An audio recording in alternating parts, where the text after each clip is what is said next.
Wednesday, 24th of June. Good morning. Welcome to the update from the recovery room. Beautiful day here in the Moselle Valley. Again, the heat is back on. About 30 degrees down here now, which is really nice. But of course, because it's gone past the summer solstice, nights are drawing in now, nearly Christmas, all that sort of thing. So brace yourselves. Anyway, you can tell it's getting close to Christmas because the supermarkets get the Easter eggs in, don't they? But anyway, question for you and for me. I was thinking about this morning.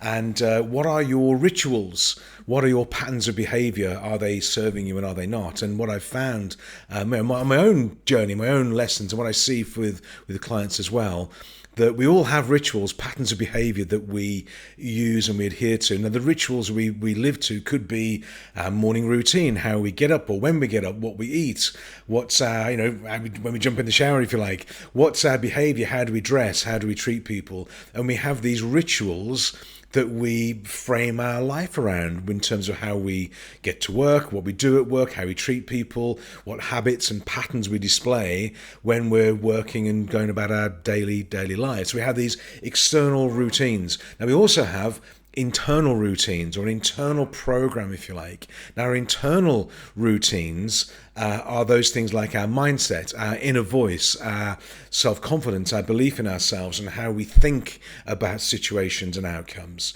And the challenge is, of course, that our external routines are based on our internal ones, not the other way around. So too many people attempt to change their external routines. They change their approach to health and well-being and fitness. They change their diet. They decide they're only going to eat carrots for a month and see how that works. Or they join the gym in December or January the 1st. And then over time, of course, what classically happens with gym membership, for example, is you sign in January, you're there every day. You're pumping away every day. February, a couple of times a week, March, once a week, April, you don't bother.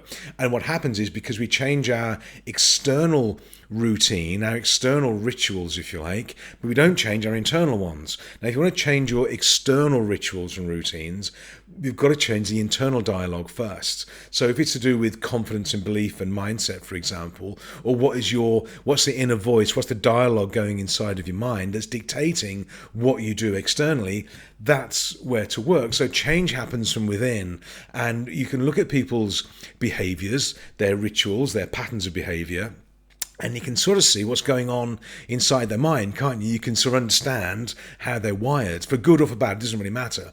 But you can't just change the external. You have to work on the internal. So it's a good time to reflect on what is your internal dialogue. And I can still hear the voice I have in my mind. I have several, actually. I'm not sure that's not a good thing. But if I'm thinking about a situation, I can hear this voice in my mind talking to me, and it's actually in the voice. It's my dad's voice, which he died like 10 years ago, and I can still hear him giving me advice. Now, some of it's very good advice; it's great, but a lot of it is to do with risk aversion and not stretching, not going for things, and not doing things that he thinks are crazy. And I can hear him saying, "Oh, you don't want to do that. That's not going to work for you." When we got the opportunity of going over to the US, and we were going to live and work out of Las Vegas, went around to see my dad in this similar. In the same sort of town. He lived in Telford in Shropshire, and we lived in Newport in Shropshire. It's about 10 minutes down the road.